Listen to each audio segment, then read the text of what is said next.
pas rentrer dans les Non, blasphèmes. c'est une question simple, parce que c'est à la lumière d'un verset biblique. Et maintenant, il te demande, est-ce que c'est possible, est-ce que tu peux le faire? Parce que c'est écrit, c'est pas toi, tu l'as imaginé. Tu ne feras que dire ce qui est écrit, tu n'as aucune condamnation sur ce qui est écrit. Normalement, je pense que ce message n'est pas adressé à Jésus. Moi, hein. Alors, qui est le Christ? Qui est le Christ dont on parle dans le texte? Attendez, Léon, attendez. Monsieur Kwaku, si vraiment tu vas faire tes recherches et que tu trouves que c'est à Jésus c'est adressé, pour toi, c'est quoi les risques pour toi, les conséquences? Si vraiment, hein, pour toi, tu dis que comme c'est pas à Jésus, donc tu es calme. Mais si vraiment tu vas faire tes recherches et que le texte est attribué à Jésus-Christ, quelles sont pour toi les conséquences pour toi? Sincèrement, hein, honnêtement. Bon, jusque-là, c'est pas. C'est en tout cas un peu truc. Kwaku. Bon, je ne sais pas comment vous décrire en tout cas l'émotion qui va m'habiter, mais. Kwaku, en tout cas, attristé quand même, quoi. Kwaku. Oui. Abonne-toi à moi et puis laisse-moi un message inbox. Laisse-moi peut-être salut comme ça. Là, si je descends, je vais m'abonner à toi aussi. Et attends, Ok. pourquoi il a dit que Galates 3.13, ça parle pas de Jésus? D'accord, pas de souci. Il a fait ça et puis bon, il va vous laisser continuer. C'est pas. Ouais, moi en inbox, on va continuer. Je pense qu'il n'a pas assez de connaissances bibliques. Donc, du coup, ce que le frère allait a dit, ça a peut-être choqué. Donc, du coup, il va faire ses recherches pour voir est-ce que, comme si ça vient des musulmans, du coup, voilà, il va faire ses recherches pour savoir si c'est... Donc, je reviens peut-être à la question que Patriote a dit. Si tu vas faire tes recherches et que tu vois vraiment que ça s'adresse à Jésus, quelle sera la conséquence après? Les gars, laissez cette question-là. Je ne sais même pas pourquoi on lui dit. C'est privé, en tout cas, je vais répondre à ça. Moi, je ne sais pas pourquoi on lui dit d'aller faire recherche. Galates 3.13 là, si tu prends ta Bible tout à l'heure là, tu ouvres et puis tu lis. C'est fini. Quelle recherche encore? Kama, Le verset est tellement clair. On ouvre la Bible et puis on lit. Kama, C'est fini. Kamagaté, s'il te plaît. Oui, grand. Ne lui mettez pas la pression. Il dit va aller faire ses recherches. Je ne sais pas, son nom, son profil de Facebook, je ne sais pas, et de TikTok, je ne sais pas c'est quoi. Je vais m'abonner à lui. Et puis, on peut échanger inbox. Toi, tu es en Côte d'Ivoire, non? Ouais, c'est précisément à Makori même. Oh là là, Makori, quel côté? Zone 4 Non, Ça, c'est Cramo. C'est Cramo, ça. pas loin du stade de Robert Champoux. Oh là là, donc c'est que moi j'étais en zone 4, mais ça ne garde pas. Donc abonne-toi à moi, et puis dès que tu sais, abonne-toi à moi, laisse-moi un petit message. Ok. Et vraiment, merci à toi. Et grâce à Sache que si j'ai pu dire des propos déplacés, c'est parce que c'est le cœur d'un frère. Les frères me connaissent. Je suis très très dur en parole, très dur en parole. Mais quand je parlais avec toi, quelque chose m'a mimé un coup comme ça, et puis j'ai commencé à avoir de l'émotion. Donc je préfère me limiter à là. Après toi et moi, on va échanger tranquillement. Hein? Effectivement, comme ça, vous devez faire les échanges parce que tout le monde, nous tous, nous sommes en quête des vérités. Maintenant, quand quelqu'un montre que ça commence par les injures, il dit automatiquement, mais je ne veux plus entendre ce que tu dis. Ok, il n'y a pas de Moi, souci. il faut trouver un mot plus truc, quoi. Souple. Même pas de souci. Donc, merci et à tout à l'heure. Ok. Bon, là, Vous savez que le texte de Galates 3.13, j'ai vu ça. Merci, grand. J'ai vu certains commentateurs. 2 secondes, juste 30 secondes. Quand il crée d'où c'est chic, des moments, il a envie de me convaincre. Et il a dit. Allez, il était dans l'émotion. 2 secondes, Achille, hein, je vais te laisser parler. Vous savez que j'ai vu certains commentateurs, très connus en plus, je peux même vous donner leur nom, chrétiens, qui vous disent qu'en gros, le texte de Galates 3.13, même des textes de Corinthiens, et les textes de Philippiens aussi, en fait, ils te disent qu'il y a énormément de juifs messianiques, qui étaient même des chrétiens en réalité. Attends, Achille, toi, s'il te plaît, 2 secondes. Achille. En gros, ils te disent quoi? Ils te disent qu'il y a énormément de chrétiens qui n'acceptaient pas le fait que Jésus soit mort sur la croix du temps de Paul. En gros, ils ne prêchaient pas la crucifixion de Jésus. Ils disaient que ceux qui croyaient en la crucifixion de Jésus sont des personnes qui maudissaient le Christ. et qui n'acceptaient pas en fait la malédiction du Christ. C'est pour ça que Paul il va dire nous prêchons un Christ crucifié, scandale pour les Juifs. Allez voir les commentateurs chrétiens d'aujourd'hui, modernes, ils te disent que ici en fait c'est énorme. Enfin, il y avait énormément de chrétiens qui ne croyaient pas en cela. Pourquoi? Parce que c'était humiliant de dire que le Messie était mort sur une croix, maudit sur une croix. Donc ça veut dire que déjà du temps de Paul, lorsque Paul il commence à prêcher et tout, dans Galates et tout, il prêchait contre des chrétiens qui eux-mêmes ne croyaient pas en la crucifixion de Jésus. Ok, Achille, bonsoir. Achille. Bonsoir, allez. Bonsoir, allez. Tu es monté là, quelle est ta préoccupation là? Bon, je voulais qu'on parle un peu du consolateur. Oh, c'est pour nous, patron, s'il te plaît, attends. C'est pourquoi on doit savoir quoi sur lui, quelle est la préoccupation. Bon, c'est pour voir si le consolateur c'est Mohamed ou bien c'est pas Mohamed.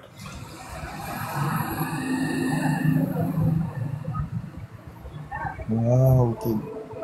Mais avant qu'on ne sache que si c'est Mohamed ou c'est pas Mohamed, là, il faudrait que tu nous expliques ce que moi je pensais lorsque je suis dans le christianisme. Si c'est avéré ou c'est... Oui, je vais t'expliquer, mais je voulais savoir si le consolateur c'est Mohamed, si tu me dis oui ou non, là, on peut continuer sur la question. Pas de problème. Non, ça c'est un long débat parce qu'il faut rentrer dans les textes. Non, tu peux me dire simplement, est-ce que le consolateur c'est Mohamed? Si tu me dis oui ou non, moi j'ai ici engagé pour ta question. Toutes les gens qui ont posé, je vais répondre. Moi, ma préoccupation, c'est ce qui est essentiel d'abord. Ce qui te fera, toi et moi, rentrer au paradis ou soit en enfer. Oui, mais le consolateur, c'est important pour moi. Attends, il a fini de parler. Il ne s'agit pas, tu sais, dans le domaine de Dieu, là, il ne s'agit pas de ce qui est important pour toi et moi. Il s'agit de ce qui est important pour Dieu. C'est pour cela qu'on n'adore pas Dieu comme on veut, mais on adore Dieu comme il veut. Donc même si Dieu veut que tu marches sur un pied pour l'adorer, c'est lui qui veut ça, même si ça ne te plaît pas. Donc premièrement, quand on est dans le domaine de la religion, c'est d'abord Dieu. Après Dieu, c'est prophète. Après ces prophètes, les hommes de science et autres, tout ça, ainsi de suite. Donc d'abord, commençons par celui qui est Dieu. Là. Je dis et je le répète, quand j'étais encore dans le christianisme, comme vous êtes actuellement, là, on me faisait savoir là-bas que Dieu est maudit et il s'est maudit. C'est faux ou c'est vrai? Oui, Jésus s'est fait maudit pour nous. Non, Dieu ou Jésus, je veux savoir. Dieu. Ok, donc quand on est dans le christianisme là-bas, Dieu est maudit et puis c'est maudit pour nous. Oui. Maintenant, pourquoi tu veux que nous les musulmans, qui sommes convertis au Dieu, on laisse un Dieu qui n'a jamais été maudit pour aller adorer un Dieu qui est maudit? Parce que le Dieu qui est maudit là, celui qui a envoyé le consolateur que vous appelez Mohamed, c'est pourquoi il voulait que m'affirmer si Mohamed est consolateur. Là, il va sur le Dieu qui est maudit là, si c'est lui qui a envoyé le consolateur. Tu vois ma préoccupation, non? Quand vous posez la question, c'est pas si vous réfléchissez, à force de pouvoir passer le mensonge, ça vous amuse. Alors que moi, on me connaît dans les panels, vous allez me jeter tout à l'heure. Parce que quand il prend la vitesse, là, vous allez me jeter tout à l'heure. Moi, on me connaît. Vous allez me bloquer. Moi, je suis bloqué dans tous les panels musulmans. Regarde ce que tu es en Parce train de qu'il y a dire. les réponses catastrophes. Ok, regarde ce que tu es en train de dire. Le Dieu qui est maudit, c'est celui qui a envoyé le consolateur Mohamed, n'est-ce pas? Vous êtes d'accord. Vous êtes Attends, stop. Léon, s'il te plaît. Le Dieu qui a porté petit caleçon là, c'est lui qui a envoyé le consolateur que vous appelez Mohamed. Est-ce que vous réfléchissez? Aujourd'hui, là, Mohamed n'est plus consolateur. C'est le Dieu qui est maudit, là, celui qui a envoyé le consolateur Mohamed. Et puis vous acceptez ça, vous êtes fiers de ça. Il est maudit, non? Achille. Lui qui est maudit, là, c'est pas lui qui a envoyé le consolateur Mohamed. S'il te plaît. Achille, s'il te plaît. Oui. Faut pas donner l'impression, ne donne pas l'impression comme si les musulmans sont en train de dire que Dieu est maudit. La manière de parler. Non, tu as changé, tu pensais me faire mal. Non, tu pensais me faire mal. Alors que moi, il y a ça. On me connaît dans les palais musulmans. Vous allez me bloquer tout à l'heure. Oui, je t'écoute. Je te suis serein.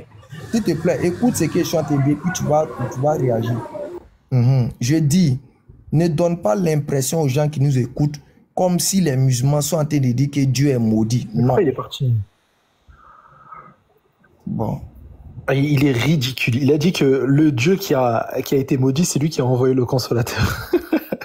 Est-ce que le musulman en question, lorsqu'il te dit que Mohammed alayhi salam c'est le consolateur, il affirme le fait que Jésus soit mort sur la croix. Il est revenu Lyonzé. Donc Achille, comme je disais, ne donne pas l'impression que les musulmans sont en train de dire ils m'ont fait descendre. Je sais ça. Non, personne ne t'a fait descendre.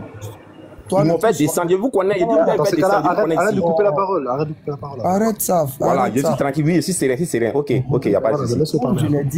Comme je l'ai dit, ne donne pas l'impression que les musulmans sont en train de dire qu'il y a un Dieu qui est maudit. Non. Il faut être honnête et juste pour dire, nous dans le christianisme, notre Dieu que nous on adore est maudit. C'est comme ça qu'il faut parler. Il ne faut pas donner l'impression comme c'est les musulmans qui sont en train de dire qu'il y a un Dieu qui est maudit et puis ils sont en train de dire non, c'est vous qui le dites et c'est vous qui prêchez ça.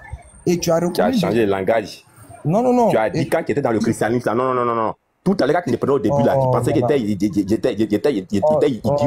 Tu as dit quand on était dans le christianisme, notre Dieu, on dit qu'il est maudit. Est-ce que tu acceptes? Le frère, attendez, s'il vous plaît. Pendant que le frère allait parler, tout à l'heure, quand il était en train de parler, il n'a pas parlé. Donc, pendant qu'il parle, vous le laissez, il finit. Ensuite, si vous donnez la parole... Il faut reconnaître que tu as dit. C'est qui lui là? On le fait descendre. Attends, je le fais descendre. Ne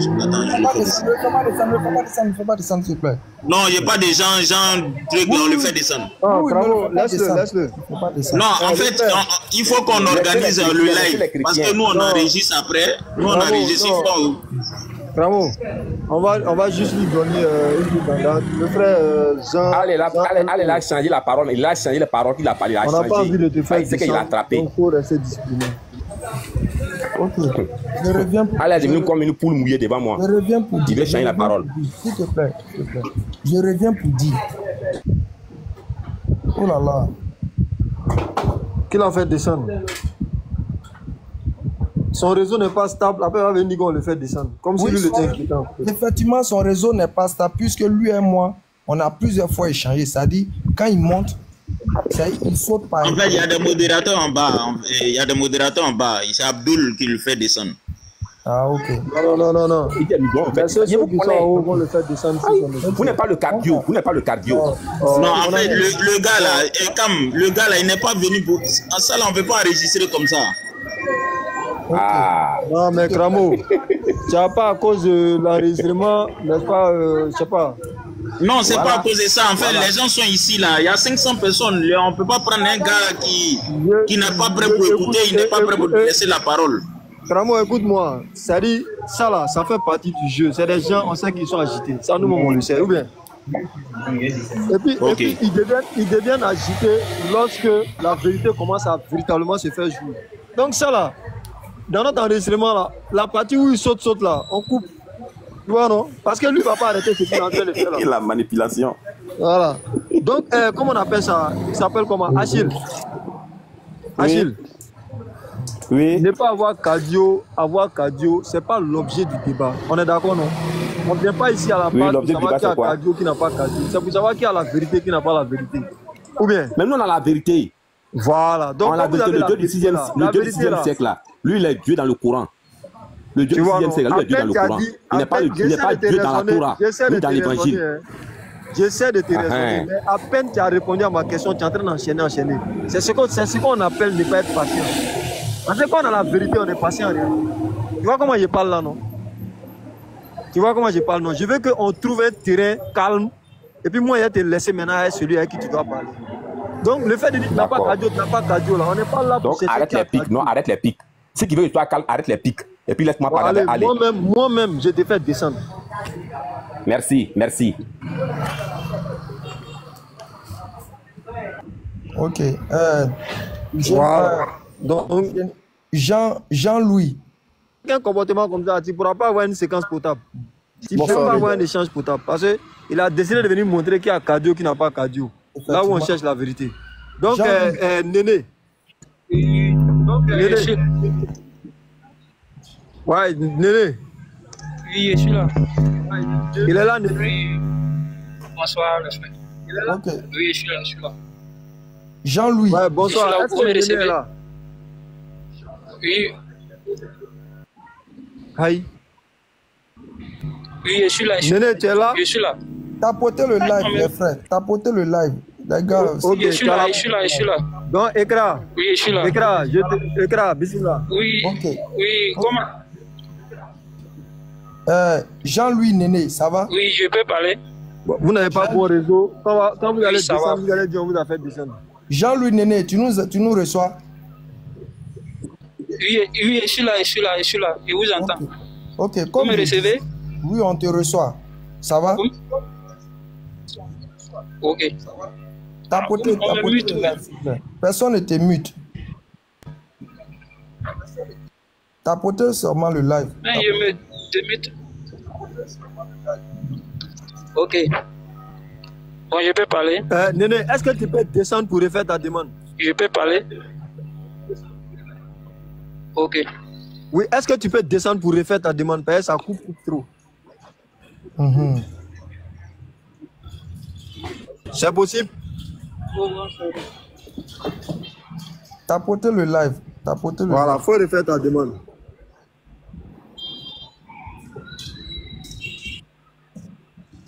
Ouais, Néné, bonsoir.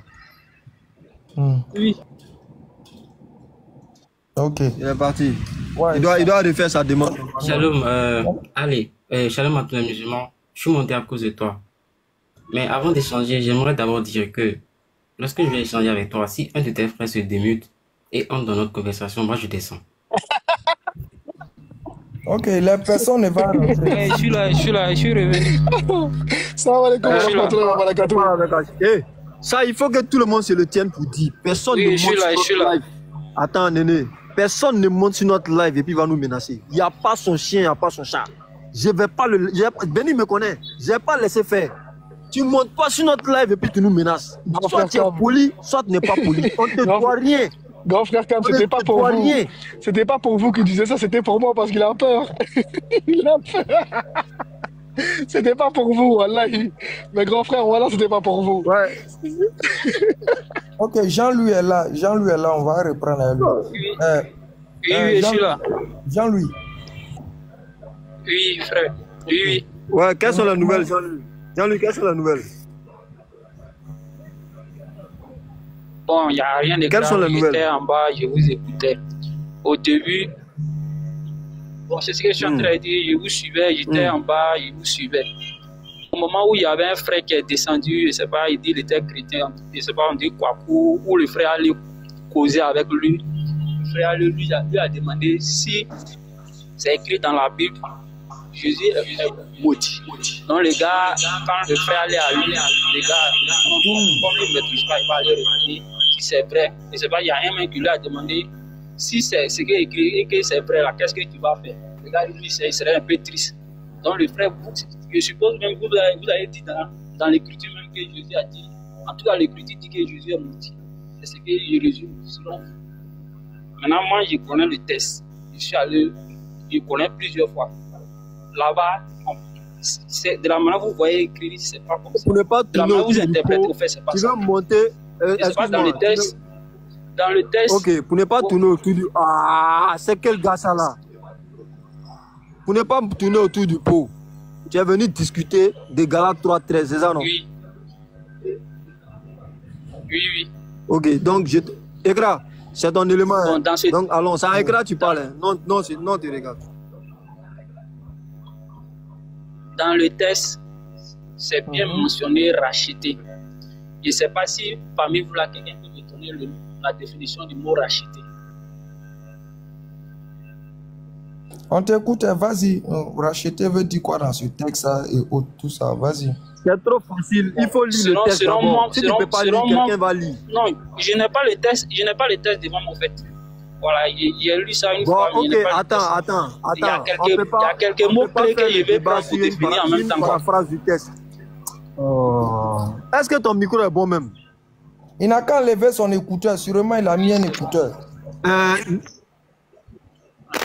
On dirait qu'il a mis quelque chose. Il n'entend pas ce Il a mis un écouteur. Si quelqu'un peut faire sortir le texte, Béni, ça va être un deuxième appareil. C'est bon maintenant? C'est bon. C'est bon maintenant. C'est bon? Voilà. Maintenant, faut attendre. On va Voilà. lire le texte sur lequel on est en train de débattre. On va lire d'abord. Pardon, attends. Ok. Benny, tu peux faire sortir Galates 3:13. Qu'on appelle ça?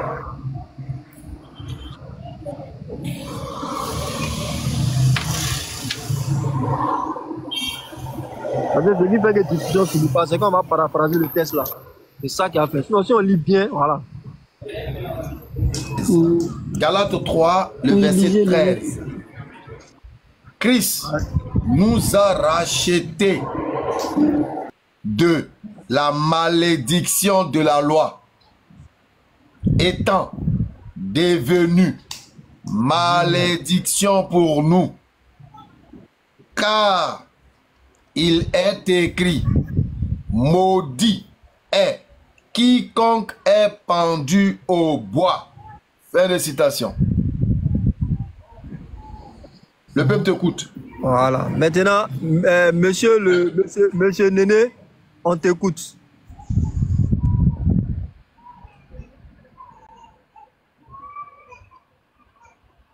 Jean-Louis. Monsieur Néné, nous t'écoutons.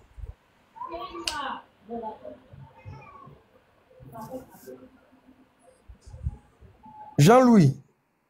Moi, si tu ne parles pas, je vais dire que tu t'es rendu compte maintenant de la chose. Hein? Tu t'es rendu compte de l'évidence si tu ne parles pas. C'est nous-mêmes, on l'a muté ou bien c'est lui-même qui s'est muté. Envoyez-lui une demande de mutation. Hein. Non, c'est moi, il a muté, mais il peut se démuter. Oui, je peux parler maintenant. Ok. Ouais, vas-y, tu peux parler. Je peux parler? Voilà, dans ce passage, il y a un mot clé qui est écrit dans ce passage, peut-être que ça vous échappe, le mot racheter. Ok, on t'écoute. Et selon ce mot, c'est-à-dire, comment, je ne sais pas comment je vais expliquer peut-être terre à terre. Tu fais un truc, tu commets une erreur envers quelqu'un. Et puis, quelque chose, ça te gronde. Peut-être que non, ça te fait mal, pourquoi tu as eu à faire ces choses. Et puis tu viens après, tu dis, bon, quand il a commis une erreur, comment faire pour que le gars m'accepte? Et puis tu commences à faire les choses bien. C'est comme ça, moi, je vois. Pourquoi je dis ça? Quand on dit Jésus nous a rachetés, c'est-à-dire on parle de nous les païens, parce que nous étions dans le péché. Et c'est nos péchés pour que nous soyons libres. Il a pris ça. Parce que on jugeait les gens par les œuvres. Et il savait que non, nous avec les œuvres, on ne peut pas aller au paradis. Parce que les œuvres, on ne peut pas. On n'est même pas sûr que par les œuvres, on peut aller au paradis. Comment il a fait? Il est venu récupérer tous ces œuvres. Jean-Louis. Ouais. Oui, allô? Jean-Louis. Oui, vous me suivez? Jean-Louis. Vous me suivez très bien? Non, tu n'en as pas besoin de dire, frère. Est-ce que tu as dit ça où tu vas? Jean-Louis. Oui. Jean-Louis. Oui, tu vas dans ces genres de langage. Il y a une partie où on dit étant devenu malédiction pour nous. Ça veut dire quoi? Merci. Je vais aller vers là-bas, vous allez comprendre. Donc, non, le fait ça que veut dire quoi, papa? Ça veut dire quoi, s'il te plaît? Étant devenu malédiction. Bon, je coupe tout coup même. Ça veut dire tous nos péchés qui étaient sur nous, Jésus-Christ l'a récupéré tout. Et grâce à ça, allez, on va faire quelque chose. Attends, Jean-Louis, dis-nous, Christ vous a racheté de quoi? Il vous a racheté de quoi? De nos péchés. Non, selon le texte écrit. C'est qui est écrit dans le texte. Il vous a racheté de quoi? C'est ça, dire de nos péchés? Non, il faut dire il n'y a pas de péché dans le verset là. Christ nous a racheté de la malédiction de la loi. Il vous a racheté de quoi? Malédiction c'est quoi? Malédiction c'est pas un péché. Mais faut dire ce qui est écrit. Oui, de nos malédictions. Très bien. Quand il vous a racheté de la malédiction là, qui est devenu le nouveau maudit? C'est ça, vous ne comprenez pas. Il a mis tout ça sur lui. Tout ça, ça veut pas dire que ça. Non, il a mis tout sur lui. Il a mis tout sur lui. Quand il a mis tout sur lui là, Jean-Louis, quand il a mis tout sur lui là, le verset dit qu'il est devenu quoi? Béni ou bien maudit? Ce que vous voulez dire, c'est ça. Comment c'est que vous voulez dire c'est ça? Comment c'est que vous voulez dire? Quelqu'un qui a récupéré, quelqu'un qui a pris tous nos péchés. Je repose la question. Quand il a tout pris sur lui là, il est devenu béni ou maudit? Selon le texte. Non, c'est pas ton avis, on demande. C'est pas ton avis. Selon le texte. Selon le texte. Oui, il est devenu quoi? Il n'est pas maudit. Il n'est pas maudit. Il n'est pas maudit. Parce que si tu dis que Jésus est maudit, je ne vais pas accepter ça. Non, on n'a rien dit. On dit selon le... On est en train de lire le texte, enfin, on n'est pas en train d'interpréter. Voilà, on dit selon le texte là, il est devenu selon le quoi? Texte là, quand il a racheté là, il est devenu voilà, quand il a pris toutes vos malédictions là, il est devenu quoi? Béni ou bien maudit, selon le texte? Vous n'allez pas me faire dire les choses que je n'ai pas envie de dire. Ah non, Béni, ça veut dire que lui-même il a honte. Ça veut dire qu'il a honte de ce qu'il est devenu. Donc si tu as honte, que ton esprit même a honte. C'est pas un enfant, il finit à checker des dessins. Il finit à checker des dessins. Comme je vous ai dit. En fait, vous ne pouvez pas comprendre ce côté-là. Quand on parle de la théophanie de Dieu, vous ne pouvez pas comprendre parce que vous êtes des musulmans. Vous ne pouvez pas accepter ça. La théophanie de Dieu, vous ne pouvez pas accepter. Quand on vous dit Dieu se manifeste à plusieurs façons, vous ne pouvez pas accepter. Voilà pourquoi vous voulez que je dise le mot qui n'est pas juste. Ça, c'est ce mot-là que vous voulez. Jean-Louis, tu es en train de faire quelque chose qui est très dangereux. Jésus n'a jamais été maudit, même il est mort sans péché. Mais c'est pour nous, il a pris tous ses péchés. Ça ne veut pas dire qu'il est maudit. S'il te plaît, Jean-Louis. C'est pas parce que ton papa allait faire prison à ta place qu'il est un prisonnier. C'est pas parce que tu as... Attends. Allez, Oustaz, t'as entendu sa dernière phrase? Oui, j'ai entendu. Il a dit que c'est pas parce que ton papa est allé en prison qu'il est prisonnier. Qui n'est pas prisonnier? Mais s'il est en prison, on l'appelle comment? Oh, laissez. Jean-Louis, tu vois? Et c'est ça qui est triste. C'est que je vais écouter. Il a dit, c'est pas parce que tu as fait quelque chose, ton papa allait faire prison à ta place. Allez, il est en train de parler. Pourquoi tu démutes ton micro? Il ne coupe pas de ça. Il a pris ta place qu'il est coupé. Laisse maintenant, Ekra va t'enseigner. Bon, on va aller avec quelqu'un d'autre. C'est comme ça, lui, c'est pas la peine. Allons avec Général Bible. C'est bon. Okay. C'est un musulman. Ah, ok. Jean-Louis, c'était pour te dire quoi? Tu as vu, c'est ce qui est triste. Et comme je vous dis toujours, c'est ce qu'on enseigne dans le christianisme. Mais quand vous venez ici, ça vous choque que ça vient des musulmans. J'envoie une invitation avec King. Seigneur avec King. Tu as reçu l'invitation, on va venir ici. Et truc, Jean-Louis, tu sais pertinemment que le comportement que tu es en train de faire tout à l'heure, là, selon la propre Bible, selon l'esprit de la Bible, tu vas en enfer. Ce que tu es en train de faire actuellement, tu es un habitant de l'enfer selon la Bible. Ce que tu es en train de faire là. Parce que ta Bible, l'esprit de ta Bible te dit, tu ne retranches rien, tu n'ajoutes rien. Sinon, ton nom sera enlevé dans le livre de vie. En d'autres termes, toi, Jean-Louis, ce qui est écrit, tu ne dois pas retrancher, tu ne dois pas ajouter. Ça veut dire quoi? Tu dois dire ce qui est. Les frères te posent la question. Selon le texte, comme c'est écrit, on dit qu'il est devenu malédiction pour nous. Il est maudit ou il est béni. Et tu dis non, je ne veux pas dire ce qui est. Donc, en d'autres termes, tu veux retrancher l'esprit du verset. Or, selon ta Bible, tu es un habitant de l'enfer si tu fais ça. Donc, frère, il faut craindre ta Bible. Il ne faut pas être un mécréant biblique. Crains ta Bible. Si tu crois à la Bible, respecte ce qu'elle t'a dit. Elle te dit que selon toi et votre esprit du christianisme, votre Dieu est maudit. Très bien ce verset. Mais seulement que vous voulez diffamer ce passage. Et seulement que vous voulez diffamer ce passage. Je comprends très bien. Attends, on va demander à un autre chrétien. Bonsoir, King. Bonsoir, Béni. Comment vas-tu? Ça fait 2 jours. Mais bon, c'est le temps, tu vois. Ouais, ça va, sinon. D'accord, on est face à un dilemme ici. Voilà, on veut comprendre. Jésus-Christ, la Bible dit que Jésus-Christ a racheté de la malédiction. Alors là, on veut savoir, quand il a racheté de la malédiction, il est devenu béni ou maudit, toi en tant que chrétien? Il est devenu maudit ou béni quand il a racheté les gens de la malédiction. Bon, selon ce que l'apôtre Paul comprend de l'acte de Jésus, il dit que Jésus est devenu malédiction pour nous. C'est ce qu'il dit. Donc il est devenu comment? Le texte dit, car, parce que pourquoi il est devenu malédiction pour vous là? Le pourquoi là est dedans. Car il est écrit, celui qui est pendu, celui qui est... Oui. Voilà. Est-ce que Jésus étant pendu sur le bois là, il est béni là ou bien c'est un maudit? Subhanallah. Et je l'ai dit déjà, selon l'apôtre Paul, là il est devenu malédiction. Donc en ce moment-là, il est maudit. Non, malédiction là c'est trop léger. Là, le dernier paragraphe, la dernière phrase là. Il est devenu béni ou bien maudit? C'est ce que je dis. Selon l'apôtre Paul, il est devenu maudit. Tu peux pas faire le faux fouillon. C'est ça. Ok. C'est le mot. Ok. Donc ça veut dire qu'à partir de là, Jésus-Christ est maudit, c'est ça? Ce que l'apôtre Paul dit, oui. Aïe, mais l'apôtre Paul, moi, t'es pas... Donc c'est que l'apôtre Paul dit là, t'es pas d'accord avec ça? T'es pas d'accord avec? Et ça, c'est ce que Paul a compris. Tu me poses une question à base... Non, attends, est-ce que toi tu me poses une question à base de tous les apôtres ou tu me poses une question à base de l'apôtre Paul?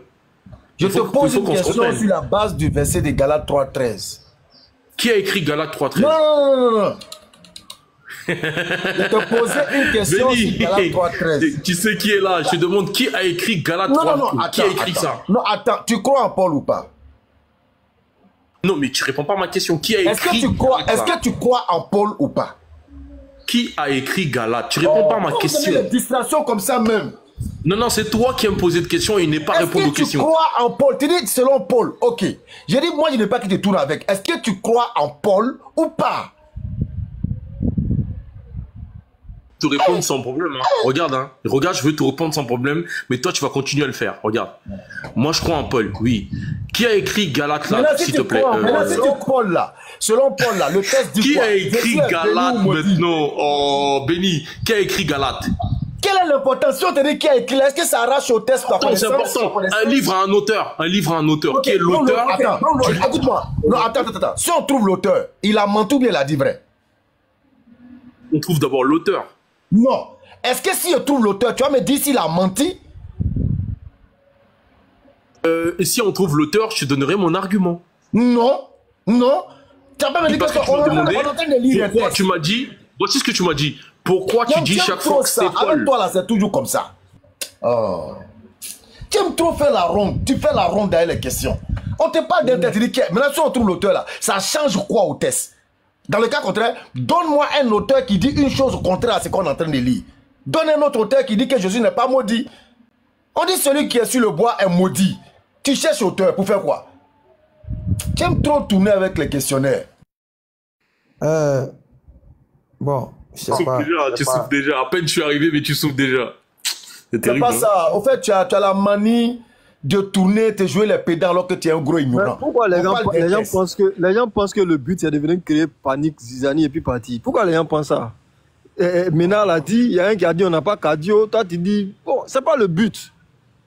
Si vous croyez que c'est ça le but là, c'est pas le but. Le but là, c'est de venir étaler la clarté de ta vérité. Et puis voilà, on en parle. C'est pas venir s'aimer panique. Non mais Cap, je suis d'accord avec toi. Si c'est ça l'objectif poursuivi, il faut que Benny coopère à l'échange. Mais on a l'impression que Benny, tout ce qu'il veut, c'est les réponses à son interlocuteur, mais lui ne veut pas donner des réponses aux questions qu'on lui pose. Là, il n'est pas en train de rechercher la vérité. Une question aussi simple, qui est l'auteur de Galates? Il tourne. Mais après, il m'accuse de tourner. C'est ça l'homme de paille, en fait. Quand on va trouver l'auteur, tu vas nous dire si l'auteur a menti ou bien s'il a dit vrai. Paul a écrit Galates. A-t-il menti ou bien a-t-il dit vrai? Très bien. Donc c'est Paul, c'est pourquoi je disais dès le départ dans mon raisonnement que c'est Paul qui a dit que Jésus est devenu malédiction selon son enseignement. Vérité ou mensonge? Bon, ça c'est sa compréhension selon moi. Bon, champion, regarde, faut pas non, attends, tu peux pas me dire de partir. Pas si vite, pas aussi facilement. Voilà. Non mais ce qu'il fait c'est grave. Alors que Paul dit, Cam, 30 secondes, Paul dit, si je parle, ce n'est pas moi qui parle. Si je non, Benny, laisse ça. Benny, laisse ça. On va le prendre à son propre jeu. Vas-y, Cam. Tout à l'heure, tu dis que quand tu poses question à Benny, Benny ne répond pas. C'est ce que tu as dit. Et tu as posé ta question, Benny a donné l'auteur. Qui a donné l'auteur là? À toi maintenant, on te demande, est-ce que tu crois en ce que l'auteur a dit? Tu dis non, ça c'est la conclusion de Paul et la conclusion des autres apôtres. Très bien. toi, tu n'es pas d'accord avec ça. Mais les autres chrétiens sont d'accord avec ça. C'est pourquoi ça se trouve dans le livre de foi des chrétiens. Donc maintenant, toi, on veut savoir quel est toi ton jugement ou ton regard sur ce verset. Est-il vrai ou faux? Dis-nous ça et puis après, si tu veux te l'attribuer à Paul, tu dis pour Jean et je sais pas. Vas-y, réponds. Tu es d'accord avec cette phrase, avec ce très bien. Merci, Paul, merci, oui ou non? Attends. Tu as dit très bien, ça veut dire que tu as répondu très bien. Donc, vas-y, tu es d'accord avec ça, oui ou non? Et pourquoi? Très bien. Donc, voilà, je suis d'accord, c'est un verset qui se trouve dans la Bible. Donc, je suis d'accord avec ce verset, mais je ne suis pas d'accord avec la compréhension que les uns peuvent avoir de ce verset. Donc, tu as demandé ma compréhension.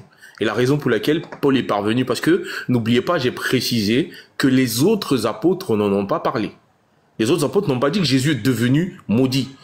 C'est l'apôtre Paul qui vient avec une compréhension de du Tanakh et il dit que par rapport à ça, Jésus est devenu maudit. D'accord? Il est devenu malédiction. Pourquoi? Parce qu'il a porté nos fautes à nous. À l'instant, il porte nos fautes à nous. Nous qui étions donc notamment des pécheurs, ces péchés-là reposent sur lui. Et l'acte d'ailleurs de le mettre sur un bois, selon le Tanakh, c'est une malédiction. Or, Jésus n'a commis aucune faute. Jésus n'a commis aucune faute. Si on renvoie dans le Tanakh, Béni, quel est le verset du Tanakh qui dit « Maudit soit celui qui est pendu au bois » King, tu sais, moi, je n'aime pas échanger avec les gens qui procèdent comme toi. Parce que tu mélanges tout sans te rendre compte que tu mélanges. Je repose la question. C'est toi qui penses qu'il ne s'en rend pas compte. Sérieux, c'est décevant, quoi. Paul dit que Jésus, comme il est arrivé sur le bois, selon votre enseignement, là, c'est un maudit. C'est vrai ou bien c'est faux? Es-tu d'accord avec Paul? Ça, j'ai déjà dit que c'est vrai, mais regarde, j'ai dit... Donc c'est fini, si c'est vrai là, tes autres questions là, quel est le but? Mais non, mais attends, mais maudit, comment on appelle, Béni, si on fait ça dans le Coran, tu seras pas content. Tu vas commencer, moi, on se connaît, on se connaît. Tu vas lancer ton live dans le Coran. Est-ce que... Non, je suis pas rentré dans le Coran, je vais même pas rentrer. Non, je suis même pas rentré, je dis... Non, faut pas noyer le poisson, il vit déjà dans l'eau, pardon. Faut pas essayer de... Ok, il n'y a pas de souci. Voilà, ce qui se passe là, on avait besoin d'une réponse de toi. C'est toi qui as ramené la question de l'auteur, comme si ça pouvait changer l'issue de la question. Voilà. On t'a ramené l'auteur et puis on t'a dit maintenant, reste maintenant, réponds à la question. Tu as tourné. Mais quand tu as répondu maintenant à la question là, le but de la réponse devait servir à continuer un raisonnement. Donc puisque tu as répondu, le raisonnement continue. Il n'y a pas à ramener, ouais, selon l'explication de ci ou ça. Il a dit, il est maudit, oui ou non. Tu as dit oui. Comment on appelle ça? Raisonnement suivant. Qui l'avait... Alors, Paul, comme on est d'accord sur ça, il revient pour dire, est-ce que, il dit quoi, Jésus n'avait pas commis de péché. Mais ce qui est intéressant en le disant, ça veut dire que sa place n'était pas sur une croix. Ça veut dire que ça devient maintenant une manigance. Ça devient une fausseté. Parce que Dieu ne peut pas quand même se contredire. Donc s'il n'a commis aucun péché qui mérite qu'il soit sur un poteau destiné aux personnes maudites, ça devient problématique. Donc ta deuxième question est encore plus catastrophique que ta première compréhension. Donc, si selon toi, il n'a commis aucun péché, alors il ne devrait pas se retrouver sur ce poteau qui est le symbole de la malédiction selon votre doctrine. Voilà ce que nous disons. Et c'est en cela l'islam est clair. Allah n'a pas permis que son envoyé soit aussi humilié dans un petit caleçon jeté. Non, il a sauvé son serviteur de cette humiliation. Dans la crucifixion, j'aimerais dire que ça ne fait pas l'unanimité qu'il était en caleçon. Hein. Il y a des avis qui disent qu'il était nu comme un verre. Parce qu'à l'époque, oui, à l'époque, les crucifiés étaient nus. Il s'agissait de les humilier. C'était juste cette petite contribution qu'il voulait faire. Mais là, c'est encore pire même.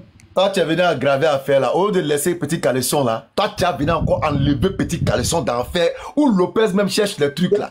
C'est pas moi. Non, Cam, je ne suis pas d'accord. Non, là, je ne suis pas d'accord. Bon, je lui reporte petit caleçon. Bon, je lui reporte. Voilà, il était en petit caleçon. Point. Béni, petit caleçon que moi voilà apporté là. Quand mes partis chercher test pour venir enlever ça. Je sais même pas. On est dans caleçon, même caleçon là maintenant est un problème. Toi tu t'en as encore dit non. Ils ont enlevé les caleçons flottaient, enfin comment? Non, moi je suis pas d'accord. Je suis pas d'accord avec ça. Alors d'accord. Il était en caleçon. On le laisse en caleçon. Voilà. Alors, Béni, tu as dit que selon moi, Jésus était sans péché. Est-ce que selon la Bible, Jésus était un pécheur? En tout cas, selon la Bible, Jésus était un pécheur. Ok, montre-moi les versets qui attribuent les péchés de Jésus. Jean chapitre 9, le verset 31. Un joli petit verset là-bas, c'est mal doux. Oh, c'est trop doux. Attends, tu vas voir tout de suite là. C'est trop doux le verset là, vous ne faites pas attention à ça. Regarde. Nous savons, je prends à partir du verset 30. Cet homme leur répondit, il est étonnant que vous ne sachiez d'où il est. Et cependant, il m'a ouvert les yeux. Nous savons que Dieu n'exauce pas les pécheurs. Mais si quelqu'un l'honore et fait sa volonté, c'est celui-là qui l'exauce. Donc à partir de ce verset, vous chrétiens, vous dites que Jésus est pécheur. Tu sais pourquoi? Matthieu chapitre 26 et 39. Allons-y. Rapidement, il est où? Ok, 39. Matthieu chapitre 26, c'est le verset 39. Puis ayant fait quelques pas en avant, il se jeta sur sa face et pria ainsi. Mon Père, s'il est possible que cette coupe s'éloigne de moi. Non pas ce que je veux, mais ce que tu veux. Non pas ce que je veux, mais ce que tu veux. Rappelle-toi que Jésus-Christ a toujours dit. Il a toujours dit. Dans Jean chapitre 11, le verset 41 à 42. Pour moi, je sais que tu m'exauces toujours. Pour moi, je sais que tu m'exauces toujours. Pour moi, je sais que tu m'exauces toujours. Dans Jean 12, il rappelle qu'il n'a rien dit. C'est le Père lui-même qui met les paroles dans sa bouche et puis lui dit. Alors, si c'est le Père lui-même qui met les paroles dans la bouche de Jésus, lorsque Jésus est en train de prier au Gethsemane, qui est-ce qui est en train de mettre ses paroles dans la bouche? Dieu. Et quel est le désir de Jésus dans cette prière? Il ne veut pas mourir. Est-ce que ce désir de Jésus de ne pas mourir est aussi le désir de Dieu? Oui. Pourquoi? Parce que c'est Dieu lui-même qui met ces paroles-là dans sa bouche. Alors, question.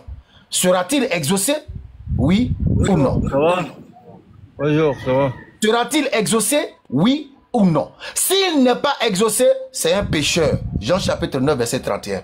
S'il est exaucé, alors là, il n'est pas mort, il n'est pas arrivé sur la croix. Waouh, quel problème. Je me mute. Vous voyez un peu... Béni, non, je rigole trop. J'ai posé une question à Béni. Et tu as dit, selon moi, est-ce que selon la Bible, Jésus est un pécheur? Il a dit un gros oui, hein, en gras en plus. Et il est allé nous chercher... Oui, selon la Bible, Jésus est un pécheur. Jean chapitre 9, verset 31. Non, Matthieu chapitre 26, verset 36. Jean chapitre 11, verset 41 à 42.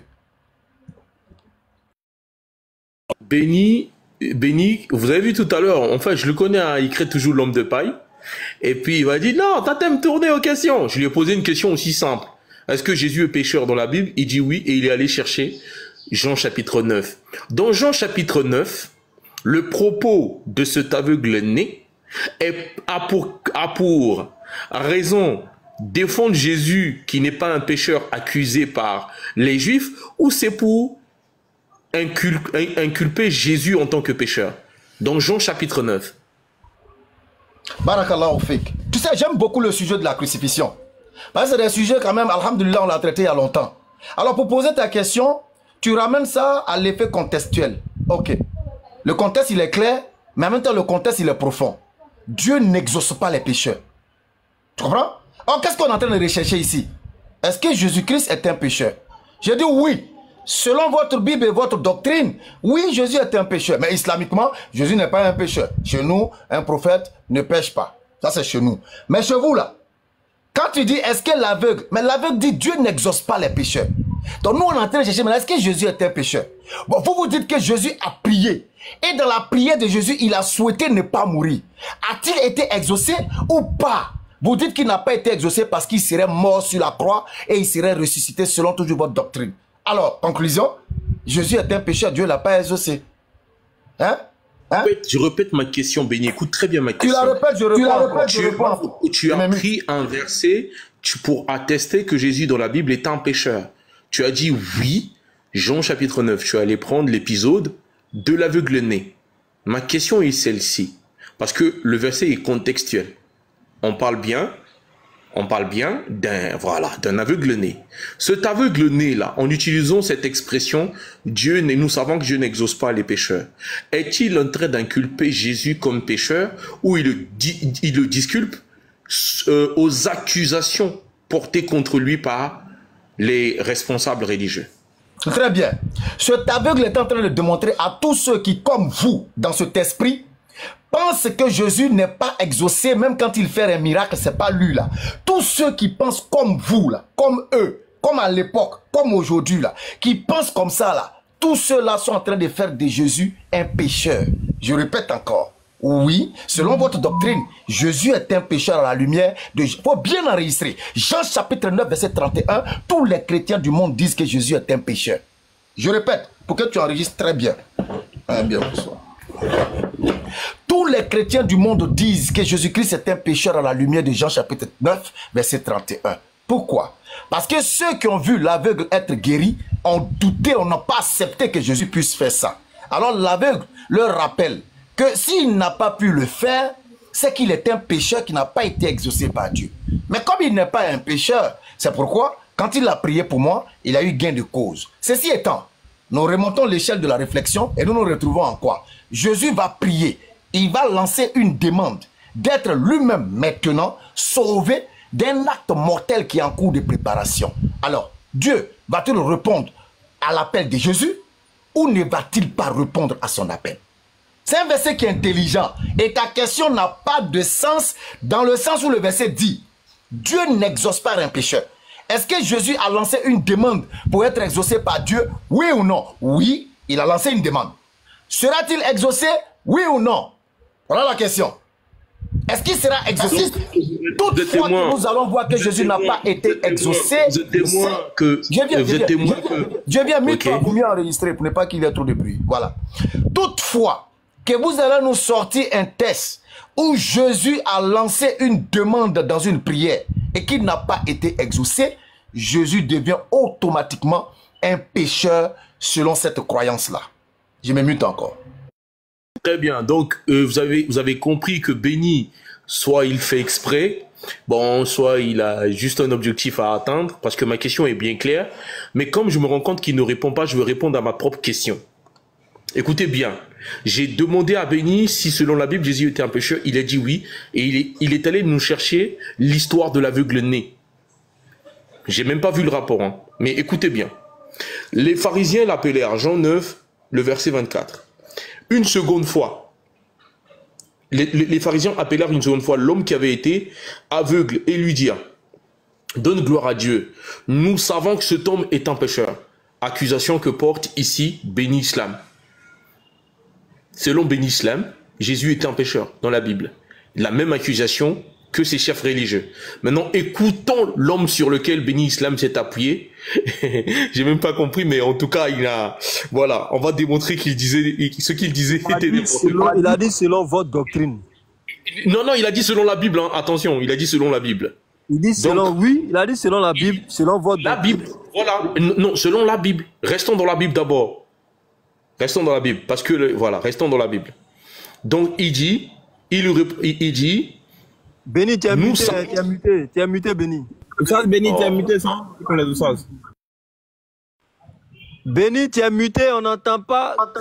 Il a eu son temps de parole, mais... Alors, je veux que, excuse-moi, je veux que ton enregistrement soit bien fait, ok? Alors, il faut enlever, vous là, enlevez-vous dedans. Prends la Bible, tu as compris? Tu restes dans la Bible, ok? Comme j'ai dit, selon votre doctrine, tu dis non, on met ça à côté. Donc, selon la Bible, et selon votre compréhension de la Bible, Jésus est un pécheur. C'est bon? Vas-y maintenant, on va aller avec le jeu. Il a changé. Je t'ai toujours dit, regarde, Béni, avec moi, tu peux pas créer l'homme de paille quand tu discutes avec moi. Tu peux embrouiller toutes les personnes quand tu fais mais et ils disent mais avec moi, ça passe pas. Tu as dit, selon la Bible, Jésus est un pécheur. Selon la Bible. Parce que ma question était claire. Tu as dit, selon King. J'ai dit, si tu dis selon King, c'est une chose. Mais est-ce que, selon la Bible, Jésus est pécheur? Tu as dit oui. Et tu allais me chercher. Oui, King. Voilà. Je répète encore, attends, je vais te donner la bonne formule pour que tu enregistres. Selon la Bible, Jésus est un pécheur. Prouve-moi le contraire. Merci. Donc, mais c'est ce que je suis en train de faire. Je suis en train de faire la lecture. Je dis, il répondit, écoutez bien, il dit, donne gloire à Dieu. Nous savons que cet homme est un pécheur. Ça, c'est l'accusation de Béni Islam. Selon la Bible, hein, on dit bien selon la Bible, de l'accusation de Béni Islam, il dit que Jésus est un pécheur. Maintenant, écoutons l'aveugle né sur lequel il s'est servi pour essayer d'embrouiller les gens. Écoutez, il répondit, s'il est un pécheur, je ne sais. Je sais une chose, c'est que j'étais aveugle et que maintenant je vois. Il lui dit, que t'a-t-il fait? Comment t'a-t-il ouvert les yeux? Il leur a répondu, je vous ai dit, et vous n'avez pas écouté. Pourquoi voulez-vous l'entendre encore? Voulez-vous aussi devenir ses disciples? Il a ainsi de suite. Il dit, nous savons que Dieu a parlé à Moïse, mais celui-ci, nous ne savons d'où il est. Cet homme leur répondit, il est étonnant que vous ne sachiez d'où il est. Et cependant, il m'a ouvert les yeux. Nous savons, ça c'est l'aveugle, nous savons que Dieu n'exauce point les pécheurs. Mais si quelqu'un l'honore et fait sa volonté, c'est lui-là qui l'exauce. Ça, c'est l'argument de Béni Islam. Or, je vous apprends ici que cet aveugle est en train de disculper Jésus en rappelant au chef religieux une écriture qui est vraie. Maintenant, Béni Islam, est-ce que Jésus avait prié pour cet aveugle et cet aveugle avait reçu sa guérison? Barakallahu fik. Alors, je vais te montrer qu'en vérité, vous lisez la Bible, mais vous ne la comprenez pas. Tu penses que quand tu vas te cantonner dans le contexte de Jean chapitre 9, verset 31, ça t'aide, ça ne t'aide pas. Je répète mes propos. Jean chapitre 9, verset 31, l'aveugle dit, Dieu n'exauce pas les pécheurs. Parce que les gens pensaient que Jésus était un pécheur. Dieu n'exauce pas les pécheurs. Alors, puisque vous dites que la Bible même, elle se dit, la Bible se comprend par la Bible elle-même. Alors, je recoule dans la Bible, je vais dans Matthieu chapitre 26, le verset 39. Et je lis. Jésus émet une prière. Il dit, Père, je veux que cette coupe, qui est le symbole de la mort ici, et de la manigance de sa crucifixion, s'éloigne de moi. A-t-il été exaucé ou n'a-t-il pas été exaucé? S'il a été exaucé, ça veut dire qu'il n'est pas arrivé sur la croix, il n'est pas mort. S'il n'a pas été exaucé, alors le verset de Jean chapitre 9, verset 31 le rattrape. Il devient un pécheur. Parce que ce que l'aveugle est en train de dire ne se limite pas seulement qu'à l'acte qu'il y a lieu là-bas. Ce que l'aveugle vient de dire doit démontrer dans toute la Bible. Toutefois que Jésus-Christ va émettre une prière, cette prière doit avoir un résultat favorable. Jean chapitre 11. Jean chapitre 11, verset 41 à 42. Je sais que tu m'exauces toujours. Mais ton problème c'est quoi? C'est que pour toi, la réponse de l'aveugle se limite à l'action de guérison que lui a subie et à répondre à ceux qui veulent savoir si Jésus est un pécheur. Mais le verset est trop profond, je te l'ai dit à l'introduction. J'ai dit c'est un verset qui est profond. Et je l'ai choisi à dessein. Alors, je te retourne cette petite question. Pour qu'on puisse comprendre Jean 9, 31 là. Est-ce que Jésus priant dans la Bible a toujours été exaucé? Oui. Si tel est le cas, alors Jésus ne peut pas être considéré comme un pécheur. Matthieu chapitre 26, 39. Est-ce que Jésus a prié pour ne pas mourir, pour ne pas être assassiné, pour ne pas aller sur cette croix-là? Oui, il a prié. A-t-il été exaucé? Si oui, alors il est sans péché. Si non, alors il est un pécheur. Est-ce que j'ai été suffisamment clair? Béni, Islam. Tu n'as pas répondu à ma moi, question. j'ai vu déjà. Voici ma question. Bon, mon frère, attention. Moi, j'ai déjà vu clair dans les choses. Si on donne encore question sur le même sujet, il va encore nous emmener. S'il vous plaît, vous pouvez donner le temps de parole à chacun. Non, c'est notre live. C'est notre live, on le gère comme on veut. Vas-y, Cap. On le gère comme on veut. Comment on appelle? Le frère, étant donné que chacun, la question que Béni a posée, ça avait déjà été posée. Je pense que l'explication de Béni est très claire. Maintenant, moi, je vais te demander quelque chose. Peux-tu nous expliquer Matthieu 26, 39? C'est-à-dire, qu'est-ce qui s'est passé dans Matthieu 26, 39? Explique-nous ça, s'il te plaît. Seigneur le Christ. Je suis volontiers d'aller dans Matthieu 26, mais je m'irai d'abord montrer ici. Il que va pas Béni- bouger, Cam. Non, j'ai dit je suis volontiers d'expliquer. C'est ce que je veux faire. Parce que Cam a bien, enfin, il a voulu te sauver. Mais je vais toujours te rattraper. Ce que tu veux faire, ce que tu veux faire là. Mais Cam, tu m'as donné la Non, en fait, non. Moi, je viens ici pour essayer d'expliquer, d'éclaircir les choses. Ben, ce que tu t'apprêtes à expliquer là, c'est ce que tu expliques depuis. Il a fallu, Béni a fait, ce que Béni a répondu là, il a tranché la question. Hein. Maintenant, il a donné un élément. Et je pense que c'est la pomme de discorde. Matthieu 26, 39. Il faut nous dire, ben, c'est là-bas tout se passe. C'est là-bas on va savoir s'il a été exaucé ou pas. Matthieu 26, 39 là. Oui, tu lis le verset. Et puis, quel a été le... Excuse-moi. Quel a été le résultat de la prière? Ou bien Jésus n'a-t-il pas prié? Faut nous dire ça. Est-ce qu'il a prié? Ça, c'est là. Béni dit oui. Est-ce qu'il a été exaucé? On va savoir s'il est pécheur ou pas. La réponse nous dira s'il est pécheur ou pas. Non. Edi Koulibaly, s'il te plaît. Moi, je vais répondre à Cam, à sa question, parce que moi, je fais pas le faux fuyant. Il m'a demandé de l'expliquer, Matthieu 26, 39. Mais je fais juste un rappel par rapport à ma question que Béni Slam n'a jamais répondu tout à l'heure. Je lui ai demandé simplement, est-ce que l'aveugle né, là, Jésus avait prié pour lui, a-t-il été guéri? Il a été incapable de répondre. Mais je réponds à ma propre question. Ah oui, il a été guéri. Ah, voilà.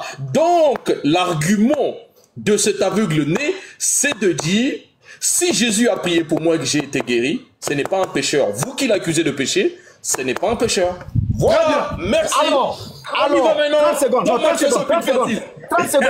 Ce que tu viens de dire. 30 secondes. Alors, si l'aveugle est d'accord avec nous que quand Jésus prie pour toi et qu'il y a un résultat favorable, ce qui prouve à la face de tous qu'il n'est pas un pécheur. Allons-y donc maintenant vérifier dans Matthieu 26, 39 pour voir si réellement cela est le cas. Lecture. Il n'y a pas de souci. Il n'y a pas de souci. Voilà. Là, au moins, on a avancé. Donc, vous avez compris son argument dans Jean chapitre 9. Avec moi, mes interventions forcées, tu vas avancer. Forcées. Voilà. Voilà, quand en fait, il est revenu sur tout ce que j'ai dit dans Jean 9. Il croit qu'il a dit quelque chose de nouveau. Or, il n'a fait que répéter ce que j'ai dit. Je répète en 30 secondes.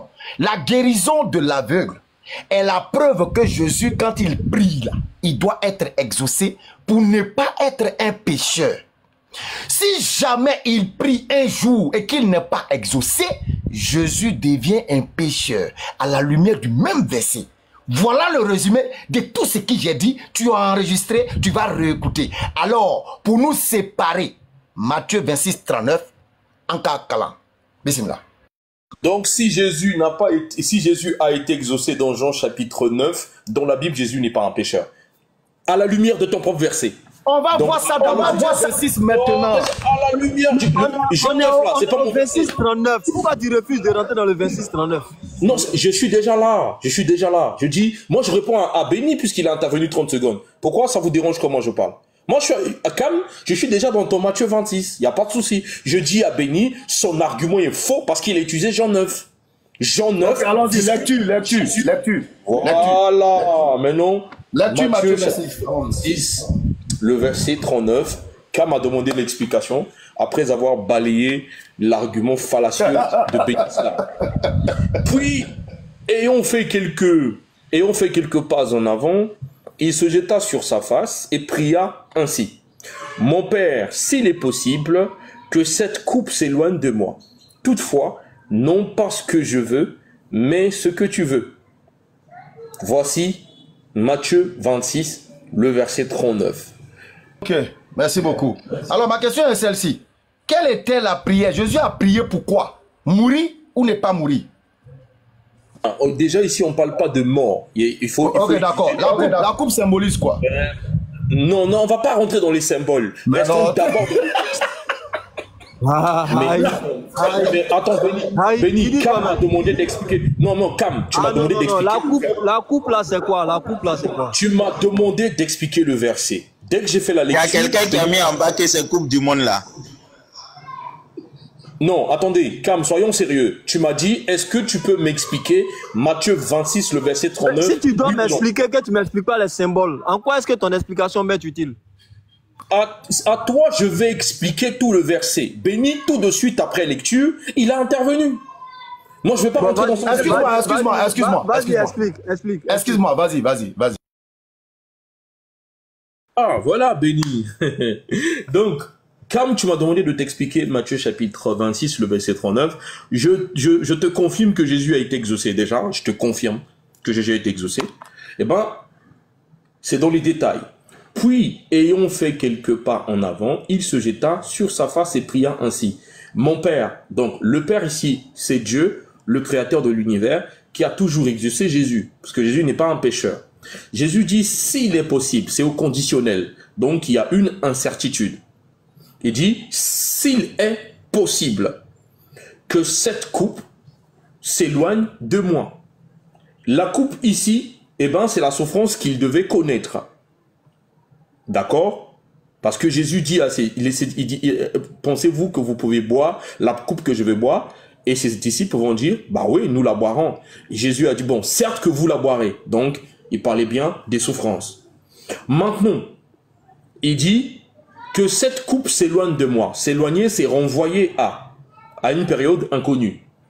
D'accord? Donc, il demande à ce qu'on renvoie cette coupe-là. Mais à une condition, hein, si c'est possible. Il dit, toutefois, tout ça, ce sont des éléments de sa prière. Toutefois, non pas ce que je veux, mais ce que tu veux. Donc, Jésus est en train de se soumettre à la volonté de son Père, de ce que son Père veut de lui à cet instant-là. Puisqu'il doit connaître la souffrance. Cependant, là, il se trouve dans un état d'angoisse. Et il veut que ça soit reporté à une date ultérieure. Mais il ne peut pas imposer le Père. Il le sait. C'est pourquoi il parle au conditionnel. Comme vous le savez, même chez les musulmans, on dit, lorsque tu veux faire quelque chose, dites, si Dieu le veut. Vous allez me dire, mais ça, c'est un contexte musulman. Non, c'est éloigné de moi, c'est mettre à une date ultérieure. C'est éloigné de moi, c'est mettre à une date ultérieure. Non, écoute, je veux savoir. C'est éloigné de moi, c'est mettre à une date ultérieure. Non, éloigner quoi? La coupe, faut préciser. Oui, éloigner la coupe. Éloigner la coupe, Ouais, c'est remettre à une date ultérieure. Oui, évidemment, c'est ce que moi j'ai donné comme explication. Okay, maintenant, merci. Voilà. Maintenant, ici dans cette prière, comme je l'ai dit dès le départ, Jésus a été exaucé. Et comme Jacques le dit, pour vous les commerçants, quand vous voulez faire le commerce, ne dites pas demain on va faire telle chose. Il dit non. Il faut plutôt dire si Dieu le veut. Donc dans le contexte de Jésus, il le sait très bien qu'il ne peut rien imposer au Père. Donc il demande au Père s'il était possible d'éloigner cette coupe. Mais cependant, il se soumet à sa volonté à lui.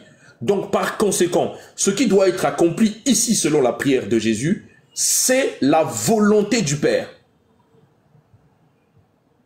Or, la volonté du Père à cet instant, c'est que Jésus puisse connaître cette souffrance-là. Et d'ailleurs, un ange va lui apparaître pour le fortifier. Comme tu vas pas l'arrêter, il va pas finir, hein. Non, moi, oh, regarde, tu souffres déjà. Je veux qu'il s'écoute en parlant. Pour une fois, je veux qu'il dise j'ai fini. Parce qu'il dit trop qu'on l'interrompt. Pour une fois, je veux qu'il dise j'ai fini.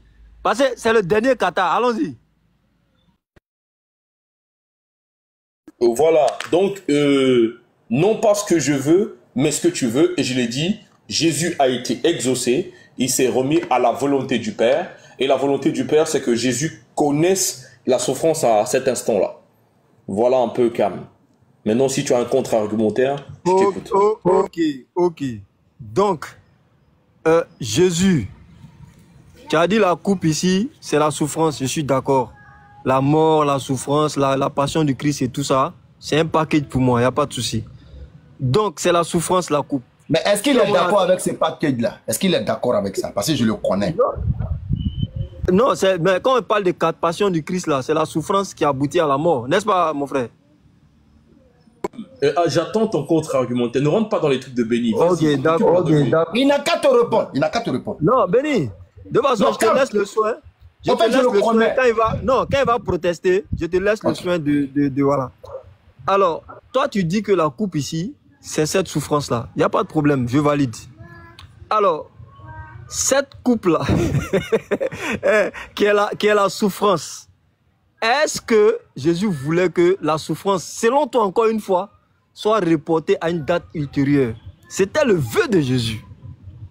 Est-ce que ce vœu-là, même ça, est-ce que ça a été exaucé, mon frère? Ça fait partie du vœu de Jésus au conditionnel. Oui, ça c'est conditionnel. Oui. C'est conditionnel. Et quelle est la condition? Vous n'allez pas nous la condition là. Je pose ma question correctement. Je repose ma question. Si je viens te voir, comment on appelle, comment tu t'appelles, The King, je viens te voir et tu es vraiment un king peut-être d'un royaume. Et je sais que toi et moi là, je suis ton bon petit ou bien ton bon gars. Je t'ai jamais rien, je le dis aux gens même, je me vante devant les gens pour dire lui là, si moi il lui demande quelque chose là, il le fait pour moi. Et puis je viens, je suis affligé, j'ai peut-être honte de te demander ou bien ne pas paraître t'imposer mon choix. Je te dis, ah vraiment, j'ai besoin d'un kilo, j'ai besoin d'un kilo d'or. Mais c'est toi qui décides. En tout cas, ce que tu voudrais. Sinon, moi, ce que je veux là, c'est 1 kilo d'or. Mais la décision est entre tes mains. Et puis, tu as la possibilité de me donner ce kilo d'or là. Quelle sera ta réaction? Sachant que me donner ce kilo d'or n'enlève rien à ton trésor. Et j'en ai besoin, hein. C'est une question de vie ou de mort pour moi. Et puis, je te demande, et puis je dis à la fin, bon, c'est toi qui vois, hein, le résultat final, la décision finale te revient. Mais moi, je veux, comment on appelle ça? 1 kilo d'or. Qu'est-ce que tu comprendrais à travers mes propos? Grand frère Cam, s'il te plaît, avant que King te réponde là, je veux entendre la voix. Je peux intervenir, s'il vous plaît. La chose là. Non, il est pas bon. Je peux intervenir? Non, mais tu as intervenu pourquoi? King répondra. Après, tu as intervenu après King. Oh, comment on appelle ça? King, si je viens avec ces paroles que je viens d'énoncer en exemple, là, il n'a pas dit de répondre, il n'a pas dit d'exaucer. Hein.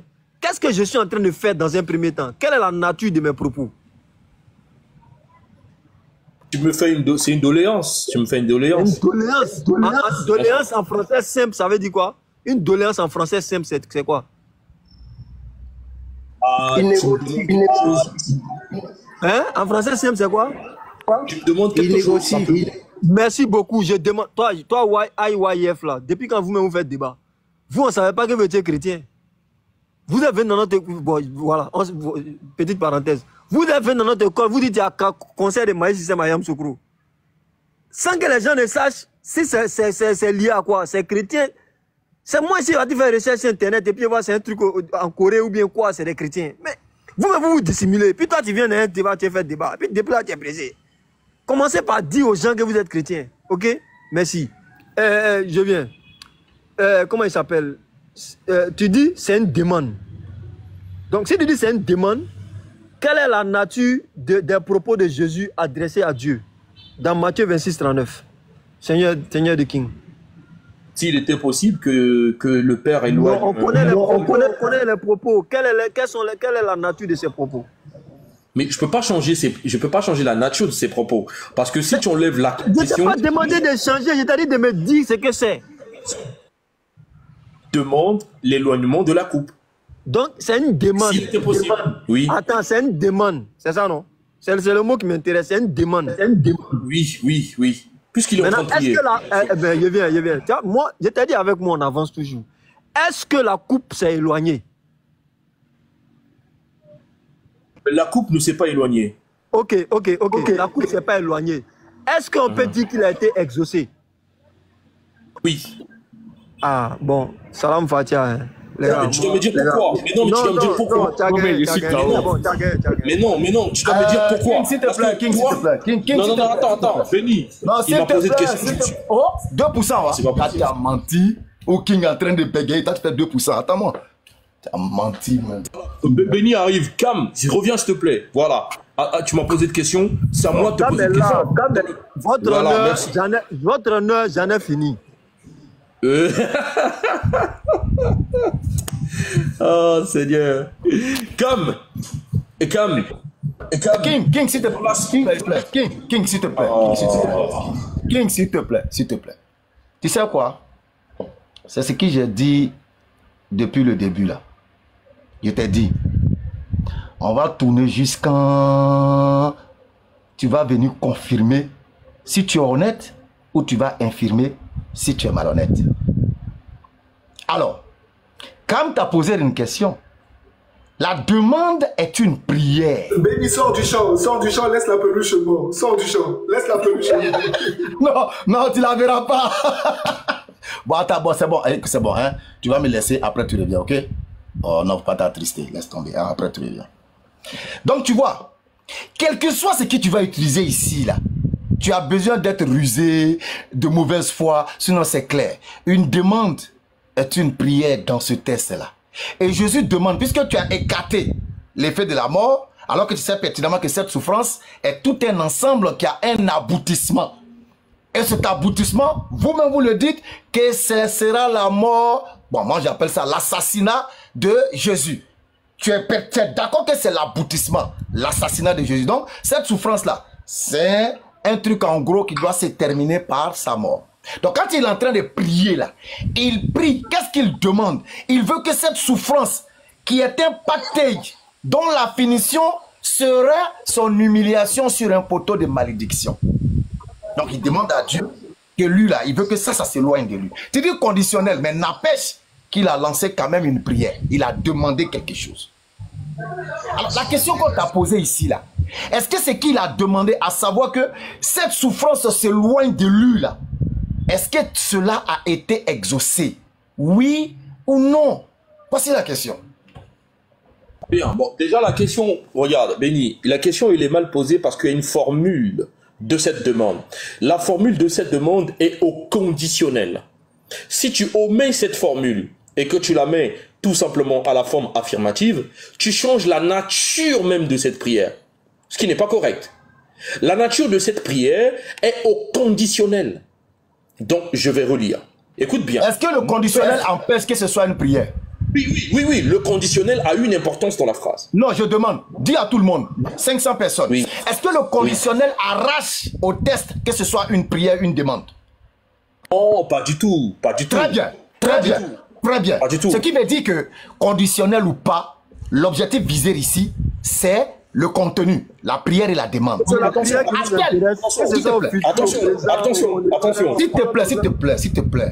S'il te plaît. Donc tu es d'accord que le conditionnel n'annule pas que ce soit une prière ou une demande. Alors la question, est-ce que cette prière, que ce soit au conditionnel ou quoi, a-t-elle été exaucée ou pas? Est-ce que ce que Jésus a demandé, Dieu lui a accordé ou pas? Jésus a demandé, il a été accordé, bien sûr. Il a demandé quoi? Voilà, écoute maintenant. Ça a été accordé comment? Voilà, merci, très bien. Mon Père, s'il est possible que cette coupe s'éloigne de moi. Donc il a demandé quoi? S'il était possible que son Père éloigne cette coupe. S'il était possible. Très bien. C'est ce qu'il a formulé dans cette phrase. Ok. Et Non, il mais dit, quel est le désir? Attends, quel est le il désir? termine par... Il termine. Mais le désir de... Regarde. Le désir de Jésus ici est se soumettre à la volonté de Dieu. Il désire que Dieu... Non. Mais attendez. Il demande à Dieu s'il était possible que Dieu éloigne cette coupe de lui. Mais pourquoi vous coupez la phrase? C'est toute une prière, mais toutefois, comment toi tu pries à Allah? On prend une partie de ce que tu as adressé à Allah et on enlève l'autre partie. La prière, elle est complète ici. Il dit, non, j'ai pas fini. Il dit, toutefois, non pas ce que je veux, mais ce que tu veux. Est-ce que tout ceci fait partie de sa prière? Répondez-moi. Bon, ok. King. Est-ce que tout ceci fait partie de sa prière? Pardon, une minute seulement. Une seule question. Vas-y, dis. Merci. Béni, est-ce que King, tu crois que Jésus peut être envoyé pour venir mourir et il va demander à Dieu, il va prier Dieu pour qu'il meure? Est-ce que Jésus peut être venu pour venir mourir et il va venir prier Dieu pour que Dieu en fait exécute ce que Dieu veut? Dieu va peut-être... Je comprends pas bien ta phrase, non, ta question. Pardon. Non. Est-ce que Jésus va prier Dieu pour que Dieu fasse ce que Dieu veut faire? Est-ce qu'il a besoin de prier Dieu pour que Dieu fasse ce que Dieu veut faire? On a besoin de prier pour que Dieu accomplisse ce que Dieu veut faire. Mais non, s'il veut faire ce que Dieu veut faire, est-ce qu'on a besoin encore de prier Dieu pour que Dieu fasse ce qu'il veut faire? Mais dans ce cas, il ne faut pas prier. Dans ce cas, il faut cesser de prier. Non, on prie Dieu pour avoir quelque chose que Dieu ne nous a pas donné. S'il nous a donné, pourquoi on va prier Dieu pour qu'il nous donne ce qu'il nous a donné? C'est que tu n'as pas quelque chose, tu pries Dieu pour avoir ça. On peut prier Dieu pour qu'il accomplisse ce qu'il nous a promis. Donc, il n'est pas fait. C'est-à-dire que si Jésus doit mourir, Jésus sait pertinemment que Dieu l'a envoyé pour qu'il vienne mourir et va venir demander à Dieu, il faut me tuer. Enfin, faut me le texte ne parle pas, je t'ai bien dit, le texte ne parle pas de la mort. Il ne peut demander... Non, mais tu fais un hors-sujet. Il dit, ici, Jésus est en train de demander à ce qu'on éloigne cette coupe de lui. Mais s'il était possible, j'enlève pas la condition. Maintenant, moi, je te repose la question. Toutefois, non pas ce que je veux, mais ce que tu veux. Est-ce que ça fait partie de sa prière? Ok, King. Alors, c'est là que je voulais venir. Sa prière, c'est qu'il ne meurt pas. Ça fait partie de sa prière. Le père, il dit, King, c'est en cela que je voulais arriver. Parce que tu t'accroches sur quelque chose qui ne tient pas. Et non pas ce que je veux, mais ce que tu veux n'enlève en rien. Écoute-moi très bien. Ça, c'est maintenant peut-être que tu découvres ces choses-là. Non pas ce que je veux, mais ce que tu veux n'enlève en rien la demande de Jésus. Mais ça fait quoi dedans? Non, j'arrive. Prenez seulement un bic, un stylo et une feuille.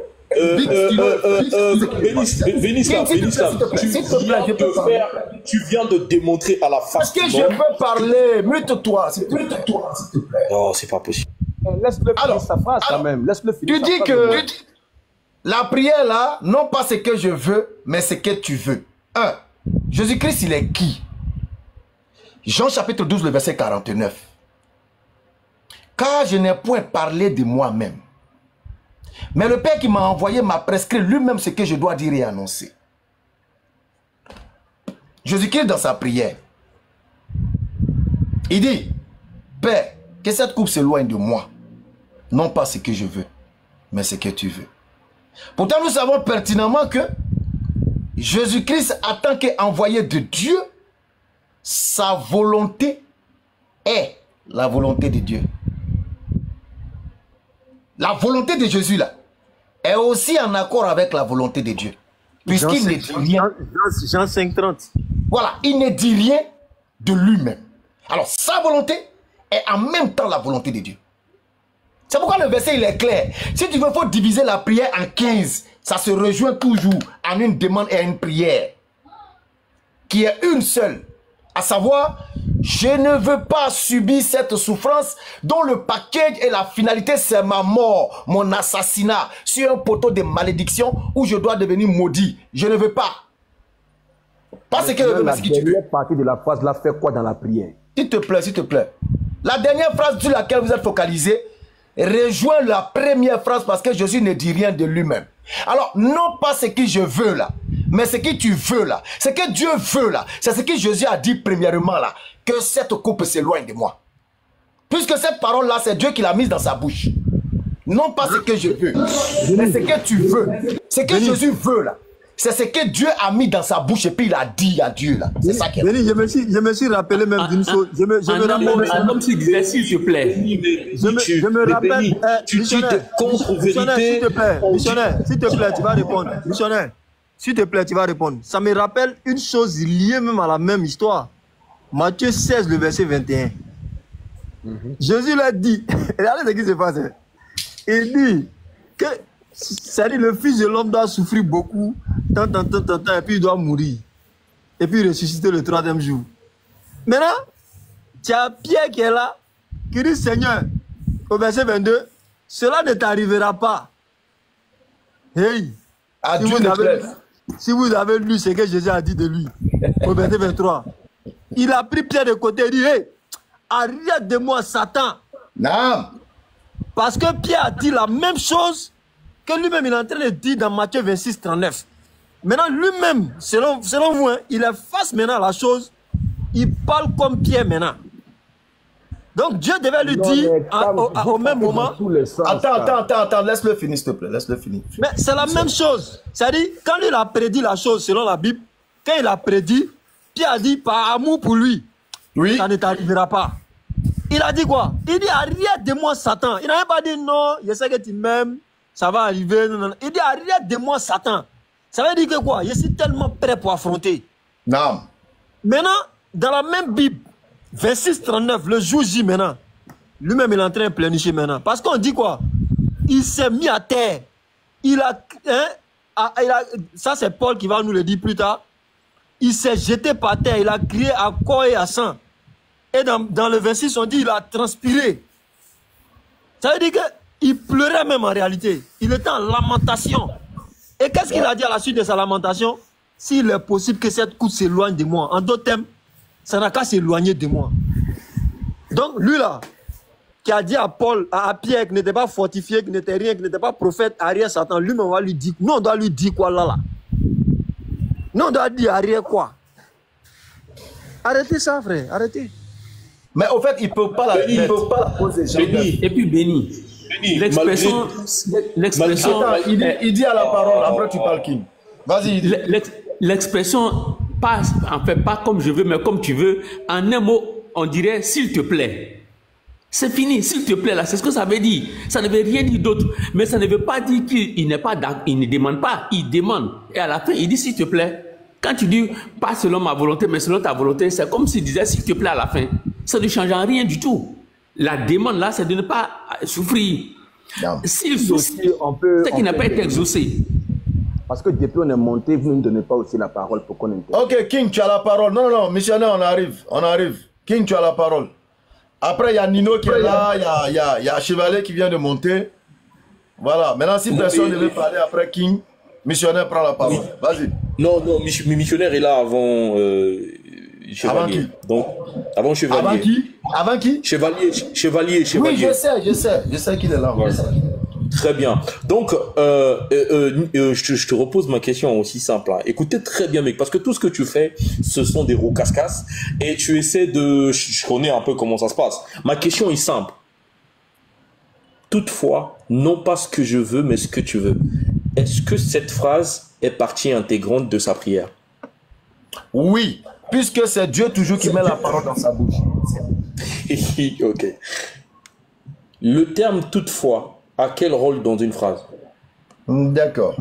Alors, tu es en train de dire ici à la face de tous que Jésus, dans cette prière, est en train de démontrer que sa parole n'est pas la parole de Dieu, sa demande n'est pas la demande de Dieu. C'est pourquoi tu es en train de dissocier ces deux éléments de la prière. Si tel est le cas, tu confirmes et puis je réponds à ta question. Est-ce que tu es en train de démontrer ici? Je confirme qu'ici Jésus a une volonté. Non, faut répéter, faut pas continuer, on ne parle pas français. Je confirme. Quoi? Tu confirmes quoi? Je confirme ici que Dieu a sa volonté. Pour faire simple, hein, Dieu a sa volonté ici dans ce texte. Jésus aussi a sa volonté. D'accord. Donc ça veut dire que tout ce que Jésus dit, ce n'est pas Dieu qui met ça dans sa bouche. C'est bien ça? Non, ça ne veut pas dire que tout ce que Jésus dit, ce n'est pas Dieu qui le met dans sa bouche. Ça veut dire que Jésus, à un temps soit peu, a la capacité d'exprimer ce qu'il pense en tant qu'être humain. Je ne dis rien. Est-ce que le rien a des limites? Attends, je ne dis rien de moi-même. Quelles sont les limites de rien? Puisque tu as accepté, ça fait partie de... Je ne dis rien de moi-même. Est-ce que rien là, il y a des limites? Rien de moi-même, c'est contextuel par rapport à l'enseignement. L'enseignement que je vous donne ne vient pas de moi, mais du Père. Et si on est dans un contexte de la prière, ça veut dire que la prière est l'expression de la volonté du sujet qui s'adresse à son Dieu. Ok. C'est pas Dieu qui fait à sa place. Donc ça veut bien. Ok, il n'y a pas de problème. Alors, maintenant, moi, je te repose ma question. Bien. Moi, j'ai une démarche.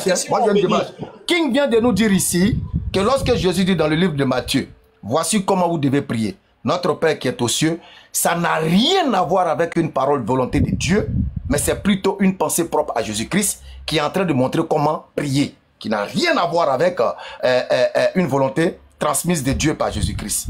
Est-ce que tu confirmes encore? C'est parce que j'ai dit, finalement, tu comprends pas français.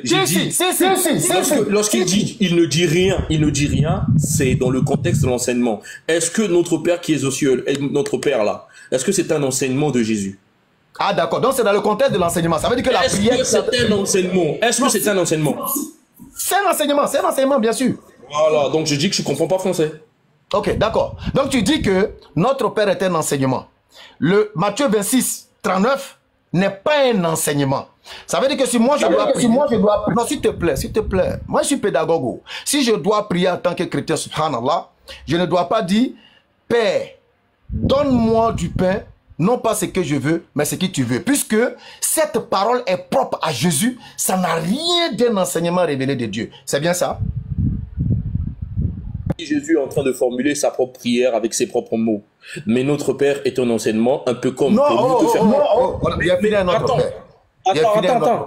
Voilà, donc pour mieux te faire comprendre, parce que souvent, il faut... J'ai fini un autre Père. Souvent, il faut t'expliquer longtemps pour que tu comprennes. J'ai fini un autre Père. Je suis dans Matthieu 26. Est-ce que tu es en train de dire devant les 400 personnes... C'est un peu la prière des musulmans répétée en arabe. Faut laisser ça. Faut laisser ça. Tu ne connais rien. Tu ne connais rien là-bas. Restons dans Matthieu 26. Est-ce que tu es en train de dire devant les 400 personnes que le Matthieu 26, 39, moi béni, ou bien toi, King, en tant que chrétien, tu ne dois pas l'appliquer parce que c'est une parole propre à Jésus et aucunement une parole mise dans la bouche de Jésus par Dieu. Est-ce que c'est ce que tu confirmes? Le seul enseignement qu'il y a ici dans Matthieu 26. Est-ce que c'est ce que tu confirmes? Oui, je confirme. J'ai pas besoin de répéter ce que Jésus a dit dans ces phrases-là. Voilà. Maintenant, alors, je te pose ma question. Je continue. Non. Quel est le rôle de toute foi dans une phrase? Puisque tu as dit... donc je termine. Alors, oui. 400 personnes, vous venez d'écouter King qui vient de dire que Matthieu chapitre 26, 39 n'est aucunement un enseignement pour quiconque doit le lire, mais plutôt quelque chose qui est propre et spécifique à Jésus-Christ. Ça n'a absolument rien à voir avec les paroles que Dieu met dans la bouche de Jésus-Christ. Pourtant, nous savons que le prophète en tout et pour tout est un modèle pour ceux qui le suivent. C'est pourquoi il invite... C'est pourquoi Paul même a dit, soyez mes imitateurs comme je l'ai été, j'ai été imitateur de Christ. Alors toi tu viens de nous dire que cette prière-là est propre à Jésus parce que tu as peur du Jean chapitre 9 verset 31.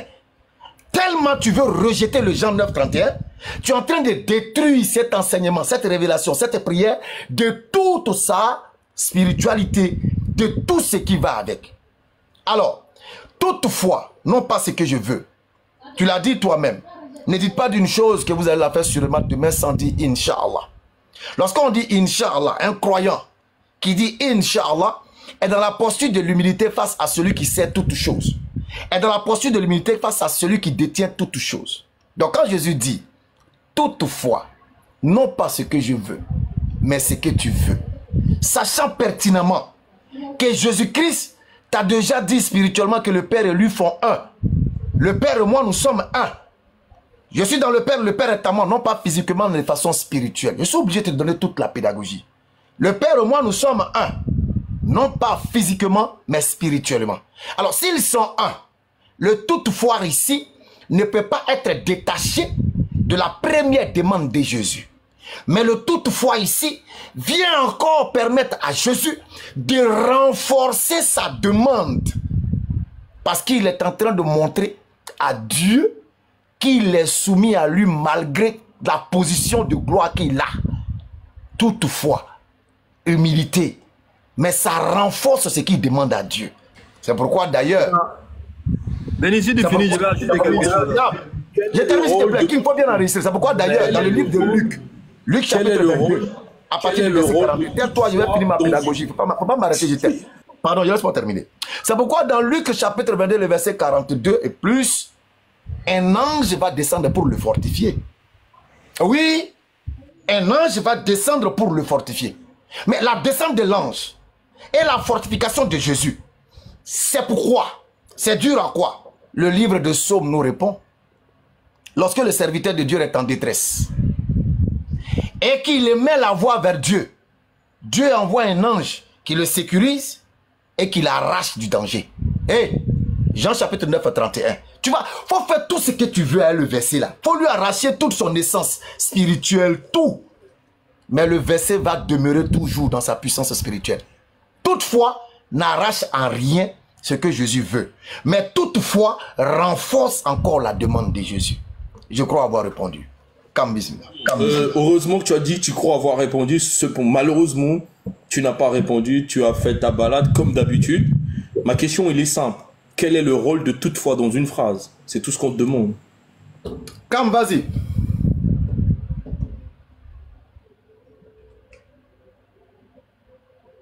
Le rôle de toutefois dans une phrase, Béni. On va voir si tu es cohérent. Le rôle de toutefois dans une phrase. Répondu, hein. Je reprends encore. Je reprends encore. Je reprends encore. Alors, Jésus-Christ a dit, Père, si cette coupe est possible qu'elle s'éloigne de moi, toutefois, non pas ce que je veux. Le toutefois ici Jésus est en train de dire, je t'ai demandé quelque chose, mais cette chose est incluse dans ce que toi tu auras décidé. Mais ce que tu auras décidé là, le Père et moi nous sommes un. Il faut en fait, vous-même vous dites que le verset s'explique par des versets, mais quand on est dans la situation, vous rejetez certains paramètres de cet enseignement que vous-même vous donnez. Le Père et moi nous sommes un. Toutefois, non pas ce que je veux, mais ce que tu veux. Tu vas pas me dire que le toutefois vient ici s'opposer à ce que Jésus demande. Jamais. Je te mets au défi de me prouver que le toutefois dans cette phrase, Jésus est en train de dire que ce que lui il a dit là, ça n'a pas d'importance, mais Dieu n'a qu'à faire ce qu'il veut. Pourtant, tu sais que Dieu est en lui selon votre propos, non pas physiquement, mais spirituellement. Donc, qui est en train de parler? Qui est en train de parler? Si Dieu est en Jésus, non pas physiquement, mais spirituellement, et qu'il dit toutefois, le toutefois ne peut pas annuler sa première demande. Ça renforce. Quand le croyant dit, toi-même tu l'as dit tout à l'heure, ne dites pas d'une chose selon la prière de Jacques, je ferai quelque chose demain, sans dire Inch'Allah. Mais le Inch'Allah ici vient faire quoi? C'est pour renforcer ta demande. Le Inch'Allah vient renforcer ta demande. On aurait pu introduire un toutefois ici. On peut introduire un toutefois ici. Attends. J'ai déjà répondu. Mais tu ris. On n'est même pas toutefois. On n'a qu'à s'écouter, non? Qu'on s'écoute aussi ou bien? Qu'on s'écoute. Mais c'est depuis la seule fois qu'il parle, nous ne parle même pas. Non, c'est parce que toi, tu n'as pas parlé. Mais est-ce que ton frère, comment on appelle ça, Seigneur le King a fini de parler? Ou bien on n'a qu'à vous laisser vous deux, vous allez échanger? Il n'a pas fini. Ah non, il n'y a pas de souci. Voilà. Béni, ce que tu viens de dire même là, ne dites pas d'une chose que je vais faire demain sans dire si Dieu le veut là. On peut reformuler ça autrement. Je peux dire par exemple, je viendrai chez toi, hein, toutefois, je reste soumis à la volonté de Dieu. Ou bien toutefois, c'est Dieu qui décide. Est-ce que ça veut dire que je n'ai pas envie de venir chez toi? Non. Quand Jésus dit toutefois, hein, comment on appelle ça, à la demande qu'il fait à Dieu, le toutefois ici, là, on sait que le rôle de toutefois, et c'est ce que toi tu n'as pas compris, mais dans l'analyse du verset de Matthieu 26, 39, toutefois joue un rôle de soumission totale de Jésus.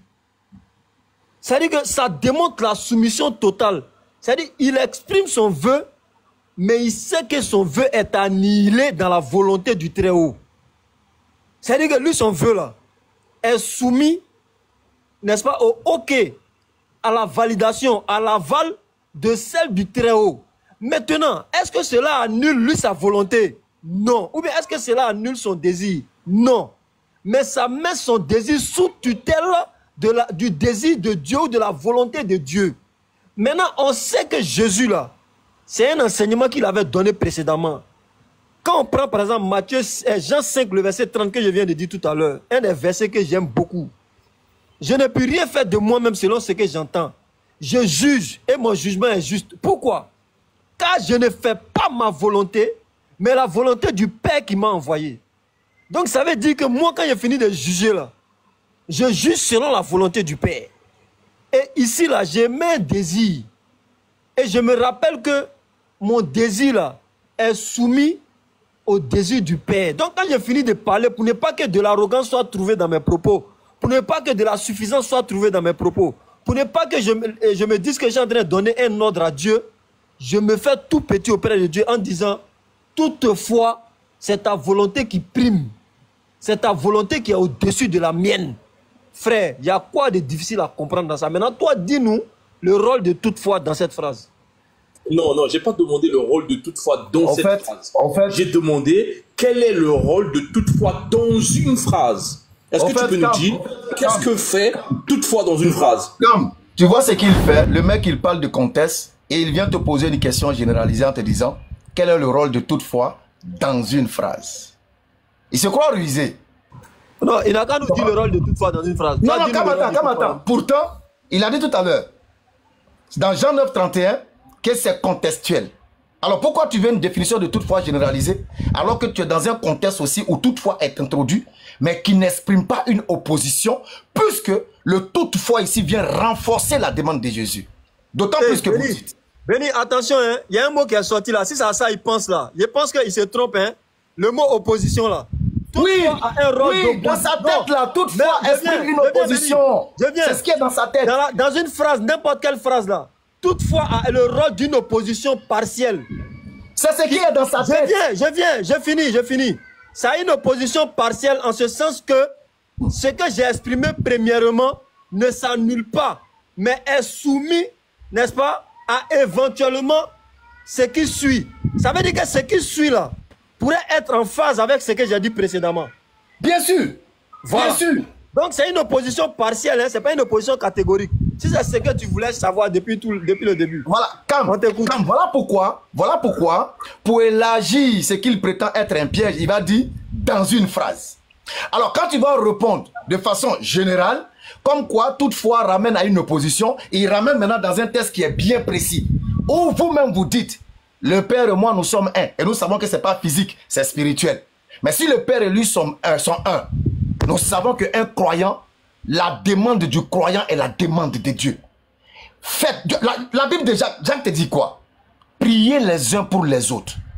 Car la prière du juste, la prière fervente du juste a une très grande efficacité. Parce que la prière fervente du juste ne peut qu'être exaucée tant qu'elle ne va pas à l'encontre de ce que Dieu veut. Et la preuve encore, lorsque tu prends l'histoire d'Ézéchias, Ézéchias, dans le livre d'Ésaïe, devait mourir. Je vais te faire toute une pédagogie. Dieu a décrété, il a décrété la mort d'Ézéchias. Et Ézéchias va se mettre à prier Dieu. Je paraphrase, oui c'est vrai, c'est décrété.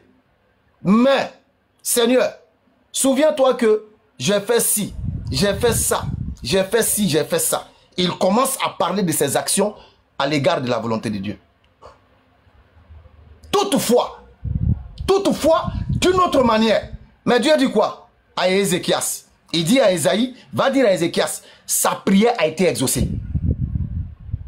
Sa prière a été exaucée. J'ai accepté ses larmes et ses supplications. Va lui dire que j'ajoute 15 années à sa vie. Ça, je vais vous faire une pédagogie gratuite. Parce que tu veux refuser Jean 9, 31 qui est une bombe. Jean 9, 31 est un couteau à double tranchant. C'est un boomerang. L'accepter, tu détruis la crucifixion. Refuser, tu rends Jésus pécheur. Tu le sais, tu es conscient. Donc tu veux tout faire pour arracher à Jean 9 ce qu'il est en train de montrer dans Matthieu chapitre 26 verset 39. Mais ça ne marche pas à des intelligents, des musulmans surtout, de surcroît. Alors, je termine en disant, ton toutefois ne change en rien le sens ou la profondeur de la prière de Jésus. Toutefois ne fait que renforcer la prière de Jésus à l'égard de Dieu. Parce que quand Dieu sait que son serviteur n'est pas hautain, n'est pas orgueilleux, il lui demande et il ramène cette demande avec certitude à Dieu lui-même, ça ne fait que réjouir Dieu. Ça ne fait que réjouir Dieu. Parce que Dieu a dit, chez nous par exemple en islam, et ça c'est propre à tous les prophètes, la bouche du prophète est la bouche de Dieu. Sa main est la main de Dieu. Il autorise ce que Dieu lui demande d'autoriser. Donc, quand un prophète vient demander à Dieu, et puis il dit, si Dieu le veut, champion c'est pour ton éducation, sinon lui il sait que quand il demande, Dieu va faire. Il sait que quand il va demander là, Dieu va réaliser cette demande tant qu'elle n'est pas contraire à sa volonté. Il le sait. Donc c'est pour ton éducation, il va dire, si Dieu le veut, toutefois, Inch'Allah, etc., etc. C'est pour votre éducation, ou bien pour l'éducation de celui qui croira en lui. C'est ce que vous ignorez. Et j'espère que vous avez pris note. Parce que ça, c'est des trucs, on ne peut pas s'asseoir comme ça pour donner ça gracieusement à des ignorants comme vous, qui vont passer leur temps à contester ce qui n'est pas contestable. Donc je chute en 30 secondes. Toutefois, ne ramène aucunement à une opposition à la prière de Jésus, Mais toutefois, dans ce cadre, vient renforcer encore la demande de Jésus qui est de ne pas subir cette souffrance dont le parachèvement sera son humiliation sur la croix. Notre chaîne RT Religieux TV, c'est très important, abonnez-vous. Abonnez-vous pour que ça puisse permettre à d'autres personnes de voir vraiment la véracité de ce débat-là. Donc aussi, abonnez-vous aussi pour que ça puisse booster non seulement la vidéo, afin que ceux qui n'ont pas encore vu la vidéo puissent la voir. C'est important. Et n'oubliez pas aussi de liker la vidéo. C'est important aussi. Et n'oubliez pas de laisser vos avis dans les commentaires ou de partager cette vidéo-là. À la suite de cela, nous allons dire bien sûr demain ou après-demain, ou bien nous dirons à la prochaine, Inch'Allah ta'ala, qu'Allah nous bénisse tous depuis nos différentes positions et que Dieu sa main soit sur nos différentes affaires. Assalamu alaikum wa rahmatullahi wa barakatuh depuis vos positions.